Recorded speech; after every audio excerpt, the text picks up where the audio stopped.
اب رہا مسئلہ کہ ان اماموں نے یہ تحکیم کیوں نہیں لگائی، تو یقیناً یہ ان اماموں کے اینڈ کے اوپر ایک کمزور پوائنٹ ہے، اور اسی لیے ہم امام مسلم کے ساتھ ہیں۔ امام مسلم نے تو اپنے زمانے میں ان سارے اماموں کو بڑے سخت طریقے سے آڑے ہاتھوں لیا تھا۔ میں نے مسلم کا پورا مقدمہ پڑھایا ہے، اور یہ پچھلے دنوں میری ایک ویڈیو ریکارڈ ہوئی ہے کہ کیا امام مسلم آخری وقت میں شیعہ ہو گئے تھے، اس میں بھی میں نے صحیح مسلم کے جو پہلی 92 روایتیں ہیں ان میں سے کرٹیکل روایتیں کور کی ہیں کہ امام مسلم نے فرمایا کہ جو لوگ اپنی حدیث کی کتابوں میں کثرت سے حدیثیں جمع کر رہے ہیں اور ان کے اوپر صحت کے حکم کے اعتبار سے ان کا ضعیف ہونا ساتھ نہیں بتا رہے، تو ایسے لوگ جاہل کہلوانے کے حقدار ہیں۔ اب ظاہر ہے امام مسلم جس زمانے میں یہ بات کر رہے تھے تو اپنے زمانے کے بڑے بڑے محدثین کو یہ یعنی اتنی سخت لینگویج میں بات کر رہے تھے، اور آپ امام مسلم کے ساتھ ایگری کرتے ہیں۔ الحمدللہ۔ الحمدللہ رب العالمین والصلاة والسلام علی سید الانبیاء والمرسلین، اما بعد فاعوذ باللہ من الشیطان الرجیم، بسم اللہ الرحمن الرحیم۔ مرزا جہلمی نے امام مسلم کی صحیح مسلم کے مقدمہ سے ایک عبارت کی بنیاد پر یہ دعویٰ کیا ہے کہ جن ائمہ محدثین نے اپنی احادیث کی کتابوں کے اندر ضعیف احادیث کو بیان کیا اور ساتھ اس کے ان احادیث کا ضعف بیان نہیں کیا، وہ عالم کہلانے کی بجائے جاہل کہلانے کے حقدار ہیں۔ اگر اس بات کو اسی انداز سے تسلیم کر لیا جائے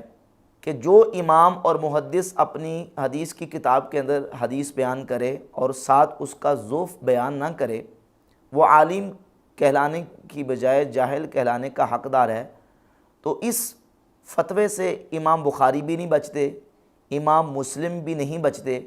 امام مالک، امام ابن ابی شیبہ، امام احمد ابن حنبل اور دنیا کے اندر حدیث کی کتاب میں لکھنے والے جتنے ائمہ محدثین ہیں ان میں سے کوئی ایک بھی جاہل کہلانے کا حقدار ہونے سے نہیں بچتا، العیاذ باللہ تعالی۔ جبکہ امام بخاری سے لے کر امام مسلم تک اور امام مسلم سے لے کر حدیث کے جتنے ائمہ محدثین ہیں، تمام نے اپنی احادیث کی کتابوں کے اندر ضعیف احادیث کو بیان بھی کیا اور ضعیف احادیث کو بیان کر کے ان کا ضعف بھی بیان نہیں کیا، یعنی حدیث ذکر کی ہے لیکن ساتھ یہ نہیں بیان کیا کہ یہ حدیث ضعیف ہے۔ مثال کے طور پہ یہ میرے پاس موجود ہے امام بخاری رحمۃ اللہ علیہ کی الادب المفرد کتاب ہے، اس میں امام بخاری علیہ رحمہ نے ٹوٹل 1329 احادیث بیان کی ہیں۔ آپ اٹھا کر دیکھ لیں، یہ میرے پاس بیروت کا نسخہ ہے عالم الکتاب سے، اس کے اندر امام بخاری رحمۃ اللہ علیہ نے کسی حدیث پر یہ نہیں کہا کہ یہ حدیث صحیح ہے یا یہ حدیث ضعیف ہے۔ حدیث کے ضعف کا کسی حدیث پر حکم امام بخاری نے نہیں لگایا۔ امام مسلم رحمۃ اللہ علیہ کی یہ کتاب التمییز، امام مسلم رحمۃ اللہ علیہ نے بھی اس کتاب کے اندر احادیث کے اوپر حکم نہیں لگایا کہ یہ حدیث ضعیف ہے۔ اس کے علاوہ حدیث کی جتنی کتابیں، یہ امام احمد ابن حنبل کی مسند ہے، مسند احمد ابن حنبل، اس میں 27,100 احادیث ہیں۔ امام احمد ابن حنبل رحمۃ اللہ علیہ نے احادیث کو بیان تو کیا ہے لیکن ان احادیث کے اوپر جن میں جو احادیث ضعیف ہیں ضعف کا حکم نہیں لگایا۔ یہ امام ابو بکر ابن ابی شیبہ کی کتاب ہے المصنف لابن ابی شیبہ، 39,000 احادیث اس میں موجود ہیں۔ امام ابو بکر ابن ابی شیبہ نے اس میں حکم نہیں لگایا کہ یہ احادیث اس میں ضعیف ہیں اور اس کا ضعف بیان نہیں کیا۔ یہ امام ابو داؤد کی سنن ابی داؤد ہے، اس میں سے چند کوئی مقامات ہوں گے جہاں انہوں نے کسی حدیث کے اوپر حکم لگایا، ورنہ سنن ابی داؤد کے اندر جتنی احادیث انہوں نے بیان کی ہیں ان کے اوپر ضعف کا حکم، جہاں احادیث ضعیف آتی ہیں، حکم نہیں لگایا۔ امام ابن ماجہ کی یہ سنن ہے، سنن ابن ماجہ، یہ مرزا جہلمی نے ٹیبل کے اوپر رکھی ہوتی ہیں، ڈیسک کے اوپر سامنے، ان کے اندر بھی امام ابن ماجہ نے احادیث کے اوپر ضعف کا حکم نہیں لگایا، لیکن سینکڑوں احادیث وہ ہیں جن کو مرزا جہلمی ضعیف سمجھتا ہے، لیکن ان ائمہ محدثین نے اپنی احادیث کی ان کتابوں کے اندر ضعف کا حکم نہیں لگایا۔ تو مرزا جہلمی کے بیان کے مطابق یہ سارے ائمہ نعوذ باللہ تعالیٰ عالم کہلانے کی بجائے جاہل کہلانے کا حقدار ہے۔ حتیٰ کہ صحیحین یعنی صحیح بخاری اور صحیح مسلم، یہ کتابیں بھی اور ان کتابوں کے مؤلفین امام بخاری اور امام مسلم بھی اس فتوے کی زد میں آتے ہیں اگر یہ کہا جائے کہ جو حدیث بیان کرے اور اس کا ذوف بیان نہ کرے تو وہ عالم کہلانے کی بجائے جاہل کہلانے کا حقدار ہے۔ امام بخاری نے بھی احادیث بیان کی ہیں، ضعیف احادیث بیان کی ہیں، اور امام مسلم نے بھی کی ہیں، لیکن ان کا ذوف وہاں بیان نہیں کیا۔ مثال کے طور پہ صحیح بخاری کے اندر دو طرح کی احادیث ہیں۔ ایک قسم وہ ہے جن کو تعلیقات کہا جاتا ہے، تقریباً 1350 تعلیقات صحیح بخاری کے اندر موجود ہیں۔ امام بخاری رحمۃ اللہ علیہ نے صحیح بخاری میں جو تعلیقات بیان کی ہیں، معلق روایات، یعنی امام بخاری کہتے ہیں کہ رسول اللہ صلی اللہ علیہ وآلہ وسلم سے یہ بیان کیا جاتا ہے، نبی کریم علیہ الصلوۃ والسلام سے یہ روایت کیا گیا ہے، نبی علیہ الصلوۃ والسلام سے یہ ذکر کیا گیا ہے، ساتھ سند بیان نہیں کرتے، اس کو معلق روایت کہا جاتا ہے۔ جیسے کہ صحیح بخاری کے اندر 2750 نمبر حدیث سے اوپر امام بخاری نے تعلیقاً ایک حدیث بیان کی ہے، وَيُذْكَرُ أَنَّ النَّبِيَّ صلی اللہ علیہ وآلہ وسلم قضى بالدین قبل الوصیہ، ذکر کیا جاتا ہے کہ نبی کریم علیہ الصلوۃ والسلام نے وصیت سے پہلے قرضہ ادا کرنے کا حکم ارشاد فرمایا کہ ایک بندہ فوت ہو گیا، اس نے قرضہ بھی دینا تھا اور اس نے اپنے مال سے وصیت بھی کی ہوئی تھی، تو نبی کریم علیہ الصلوۃ والسلام نے فیصلہ فرمایا کہ اس میت کے ترکہ میں سے سب سے پہلے اس کا قرضہ دیا جائے اور بعد میں اس کی وصیت کو پورا کیا جائے۔ یہ حدیث امام بخاری نے ذکر کی ہے تعلیقاً، اس کی سند امام بخاری نے ذکر نہیں کی اور اس کا ذوف بھی بیان نہیں کیا۔ یہ حدیث مسند احمد ابن حنبل میں اور جامع ترمذی کے اندر موجود ہے۔ جامع ترمذی میں امام ترمذی اس حدیث کو لے کے آئے، پہلے میں جامع ترمذی سے اس حدیث کو بیان کر دوں۔ 2122 نمبر 2122 نمبر حدیث امام ترمذی لے کے آئے، حدیث کو بیان کرتے ہیں اور کہتے ہیں وَالْعَمَلُ عَلَى هَذَا عِنْدَ عَامَّةِ أَهْلِ الْعِلْمِ، عام اہل علم کے نزدیک اس حدیث پر عمل ہے انہو یبدأ بالدین قبل الوصیہ، کہ میت کا جو ترکہ ہے اس میں سے پہلے قرضہ دیا جائے، قرضے سے آغاز کیا جائے اور اس کے بعد میت کے ترکہ میں سے وصیت جاری کی جائے، وصیت کا حکم نافذ کیا جائے۔ امام ترمذی نے 2122 نمبر یہ حدیث بیان کی اور اس کو امام بخاری نے صحیح بخاری میں 2750 نمبر احادیث کے اوپر تعلیقاً ذکر کیا۔ نہ تو امام ترمذی نے اس کا ذوف بیان کیا اور نہ امام بخاری نے اس کا ذوف بیان کیا، جبکہ اس حدیث کے اوپر تبصرہ کرتے ہوئے حافظ ابن حجر عسقلانی فتح الباری شرح صحیح البخاری کی جلد نمبر 5 صفحہ نمبر 474 پہ 2751 نمبر حدیث کے نیچے ذکر کرتے ہیں کہ وَهُوَ إِسْنَادٌ ضَعِيفٌ، کہ اس حدیث کی سند ضعیف ہے، لیکن قال ترمذی ان العمل علیہ عند اہل العلم، لیکن امام ترمذی نے کہا کہ اہل علم کے نزدیک اسی پر عمل ہے۔ وَكَأَنَّ البخاری اعتمد علیہ لِاعْتِدَادِهِ بِالاتفاق علی مقتضاہ، امام بخاری نے اس حدیث پر اعتماد اس لیے کیا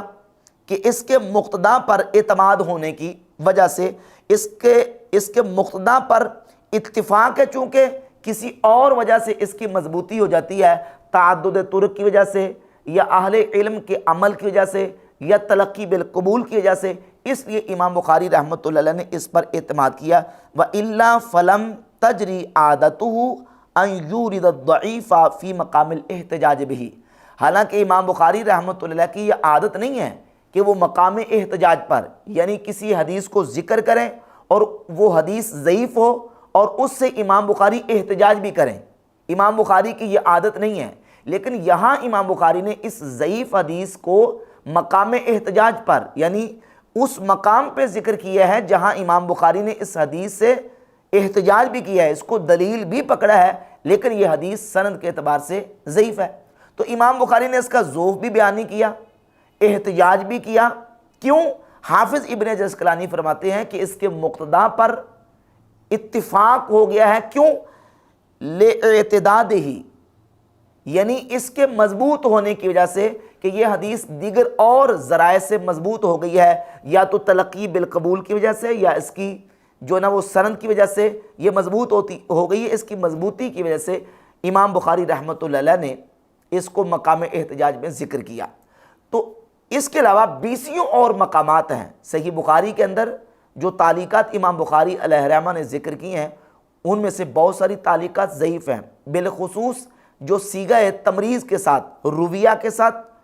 ذکرہ کے ساتھ، یذکرو کے ساتھ، یقالو کے ساتھ، قیلہ کے ساتھ جو تعلیقات بیان کی گئی ہیں، ان پر تو محدثین نے لکھا ہے کہ یہ تعلیقات جو ہیں وہ ضعیف ہیں۔ اسی طرح جو سند متصل کے ساتھ امام بخاری علیہ رحمہ نے صحیح بخاری میں احادیث بیان کی ہیں، ان احادیث کے اوپر بھی بعض محدثین کا کلام موجود ہے، پھر کبھی انشاءاللہ اس پر تفصیل سے بیان کریں گے۔ بہرحال امام بخاری رحمۃ اللہ صحیح بخاری میں ضعیف احادیث بھی لے کر آئے ہیں، لیکن ان کا ذوف اور ان احادیث کا ضعیف ہونا امام بخاری نے بیان نہیں کیا۔ صحیح مسلم میں بھی امام مسلم رحمۃ اللہ ضعیف احادیث کو لے کے آئے۔ امام مسلم رحمۃ اللہ پر اعتراض کیا گیا، اور اس اعتراض کا جواب دیتے ہوئے امام نووی المتوفیٰ 676 ہجری جو کہ صحیح مسلم کے شارح ہیں، انہوں نے صحیح مسلم کی شرح جو لکھی ہے اس کی پہلی جلد کے صفحہ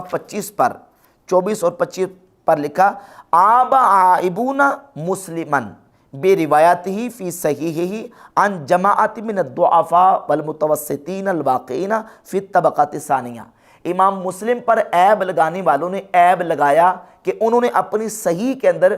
ضعفاء کی ایک جماعت سے یا متوسطین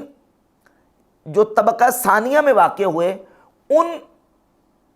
راویوں سے بھی اپنی صحیح کے اندر ضعیف راویوں سے احادیث کو بیان کیا، اس وجہ سے امام مسلم پر عیب لگایا گیا۔ تو امام نووی اس کے مختلف جوابات دیتے ہیں، ان میں سے ایک جواب یہ دیا، امام مسلم نے ان ضعیف راویوں سے صحیح مسلم میں جو روایتیں ذکر کی ہیں، فرماتے ہیں کہ وہ واقع ہیں متابعات اور شواہد کے اندر، لا فی الاصول، نہ کہ اصول کے اندر۔ وذلك بأن يذكر الحديث اولا باسناد نظیف رجاله ثقات ويجعله اصلا ثم يتبعه باسناد آخر۔ امام مسلم رحمۃ اللہ یہ کرتے ہیں کہ پہلے ایک اچھی صحیح سند کے ساتھ اصولاً ایک حدیث لے آتے ہیں، اور اس کے بعد پھر اس کے متابعات اور شواہد میں ضعیف سندوں کے ساتھ بھی صحیح مسلم میں احادیث لاتے ہیں۔ تو یہ امام مسلم رحمۃ اللہ متابعات تو چونکہ شواہد میں لے کے آئے، لہذا اس اعتراض کا یہ جواب امام نووی نے دیا، لیکن امام مسلم بہرحال صحیح مسلم کے اندر ضعیف احادیث لے کے آئے ہیں، اگرچہ متابعات تو شواہد میں لے کے آئے۔ تو اس سے تو امام مسلم بھی نہیں بچ سکے، امام بخاری بھی نہیں بچ سکے، ابو داؤد، ترمذی، نسائی، ابن ماجہ، امام ابو بکر ابن ابی شیبہ، امام احمد ابن حنبل، امام مالک، جتنی ائمہ محدثین ہیں دنیا میں، حدیث کی کوئی ایک ایسی کتاب موجود نہیں ہے جس میں ضعیف احادیث موجود نہ ہو۔ صحیح بخاری کے اندر، صحیح مسلم کے اندر، ترمذی، نسائی، ابو داؤد، ابن ماجہ اور جتنی احادیث کی کتابیں ہیں، تمام کتابوں کے اندر ضعیف احادیث موجود ہیں، لیکن ان احادیث کے ساتھ ان ائمہ محدثین نے ضعف کا حکم بیان نہیں کیا۔ تو کیا نعوذ باللہ تعالیٰ یہ سارے کے سارے عالم کہلانے کی بجائے جاہل کہلانے کا کردار ہے؟ امام ترمذی رحمۃ اللہ نے بعض مقامات پہ احادیث جہاں بیان کی تو اس کے ساتھ حدیث کے یہ لکھا ہے کہ حدیث ضعیف ہے،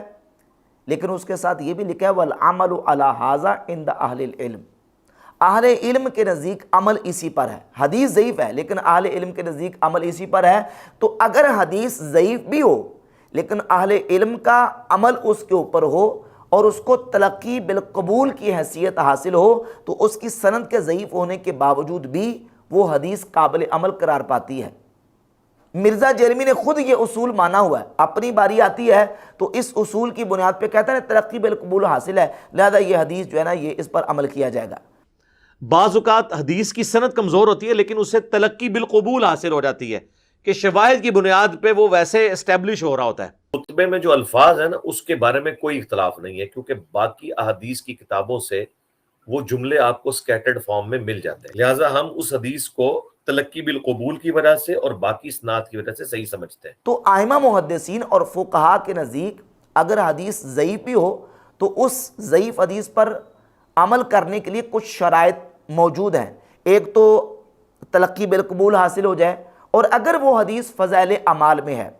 ترغیب و ترہیب میں ہے، زہد، قصص، اخلاق اور رقاق اور آداب کے بیان میں ہے، اگرچہ وہ حدیث ضعیف ہی کیوں نہ ہو، اس پر جمہور محدثین کا موقف یہ ہے کہ اس میں تساہل برتا جائے گا اور اس پر عمل کرنا نہ صرف جائز ہے بلکہ مستحب ہے۔ امام نووی رحمۃ اللہ علیہ اپنی کتاب الاذکار کے صفحہ 16 پہ لکھتے ہیں کہ یجوز و یستحب العمل فی الفضائل و ترغیب و ترغیب بالحدیث الضعیف ما لم یکن موضوعا، اگر حدیث موضوع نہ ہو، صرف ضعیف ہو، فضائل اعمال میں ہو، ترغیب و ترہیب میں ہو، تو اس پر عمل کرنا نہ صرف جائز ہے بلکہ مستحب ہے۔ وَأَمَّا الْأَحْكَامُ كَالْحَلَالِ وَالْحَرَامِ وَالْبَيْعِ وَالنِّكَاحِ وَالطَّلَاقِ فَلَا يُعْمَلُ إِلَّا بِالْحَدِيثِ الصَّحِيحِ أَوِ الْحَسَنِ۔ ہاں باقی رہ گئے احکام جیسے خرید و فروخت کے مسائل ہیں، نکاح طلاق کے مسائل ہیں، لینے دینے کے مسائل ہیں، حلال و حرام کے مسائل ہیں، تو ان میں حدیث کا صحیح ہونا یا کم از کم حسن ہونا ضروری ہے۔ اس میں ضعیف حدیث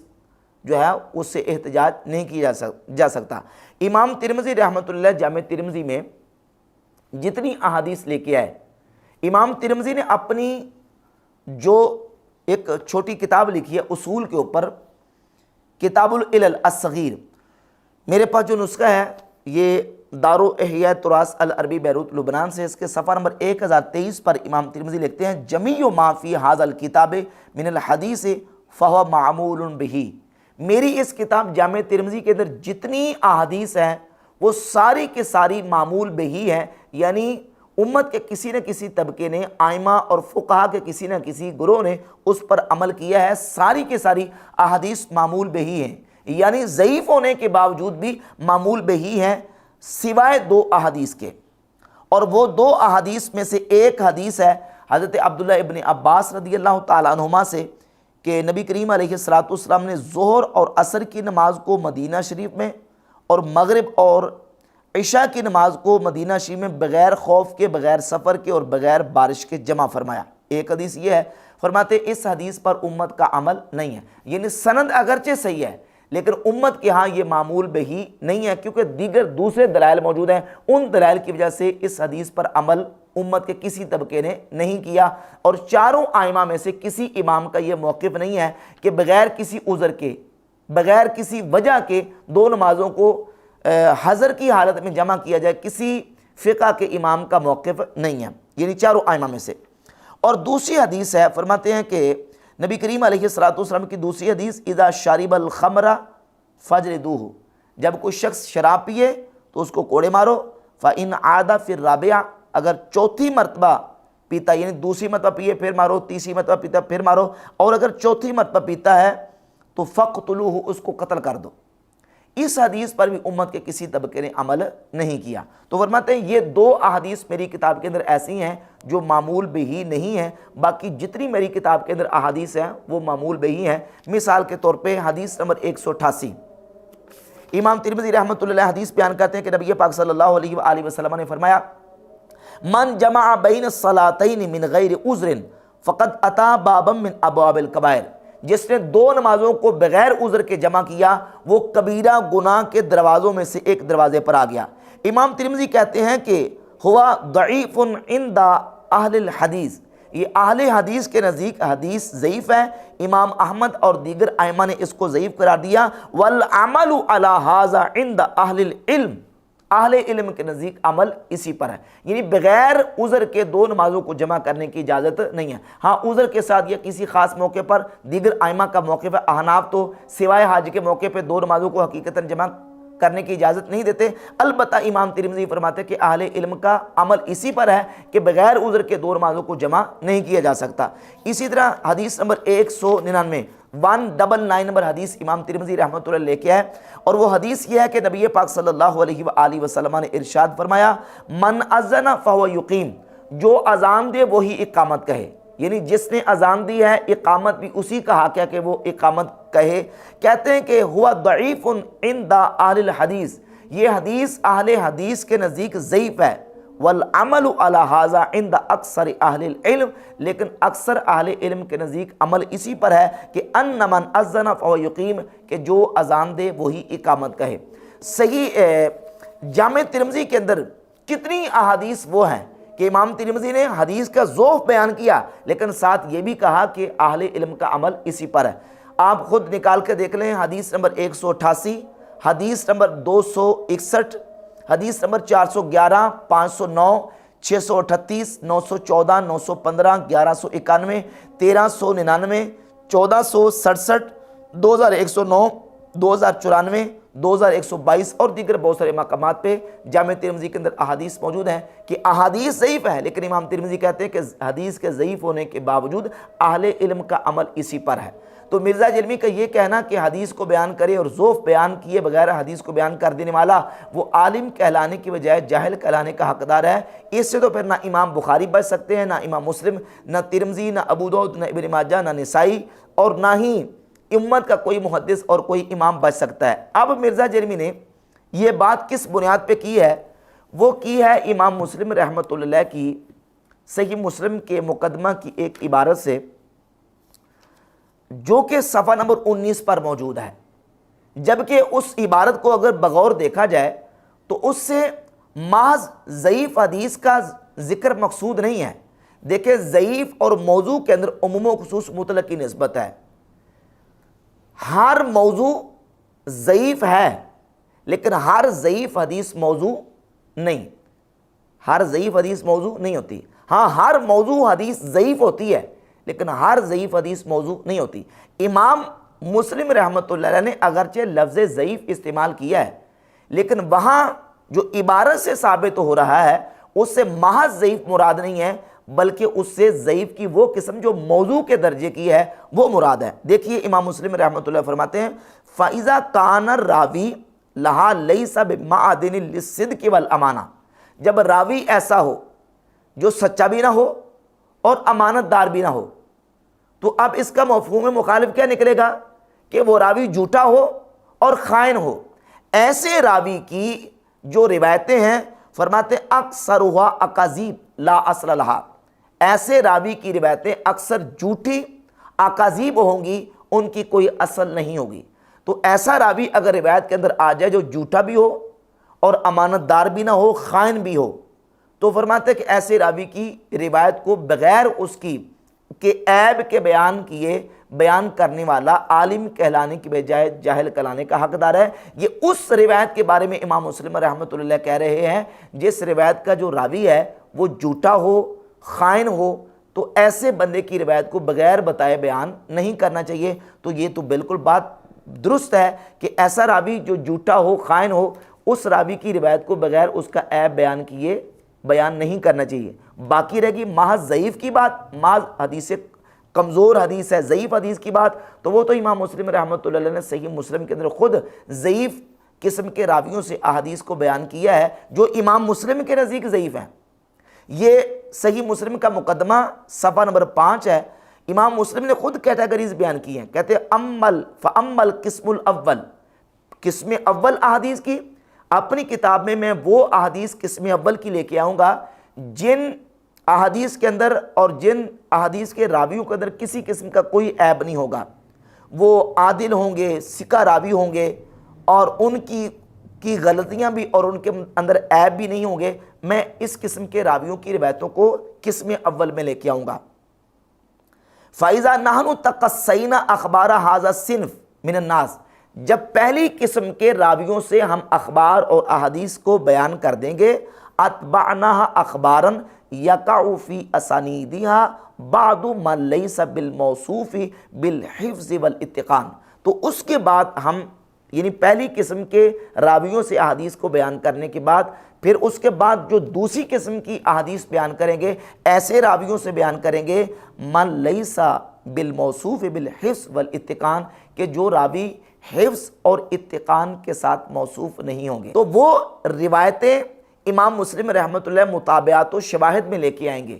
جو درجہ صحت کو نہیں پہنچتی ہوں گی امام مسلم کے نزدیک۔ تو یہ روایتیں تو امام مسلم نے خود صحیح مسلم کے اندر بیان کی، اسی لیے امام مسلم رحمۃ اللہ پر اعتراض کیا گیا کہ امام مسلم نے اپنی صحیح کے اندر ایسے راویوں سے روایات کو ذکر کیا۔ تو اس کا جواب امام نووی نے شرح صحیح مسلم کی پہلی جلد کے صفحہ 25 پر دیا کہ امام مسلم نے ان ضعیف راویوں سے جو ضعفاء کی ایک پوری جماعت ہے ان سے صحیح مسلم میں جو روایتیں ذکر کی ہیں وہ مطابعات و شواہد میں ذکر کی ہیں، لہذا امام مسلم پر کوئی اعتراض نہیں ہوتا۔ تو یہ اس کی واضح عبارت کی توجیہ تھی جو میں نے آپ کے سامنے بیان کر دی۔ مرزا جیلمی کے بیان کے مطابق اگر محض ضعیف حدیث کو اس کا ذوق بیان کیے بغیر بیان کرنے والا عالم کہلانے کی بجائے جاہل کہلانے کا حقدار ہے، تو پھر امت کا کوئی محدث اور کوئی امام عالم نہیں بچے گا، نعوذ باللہ سارے جاہل قرار پائیں گے۔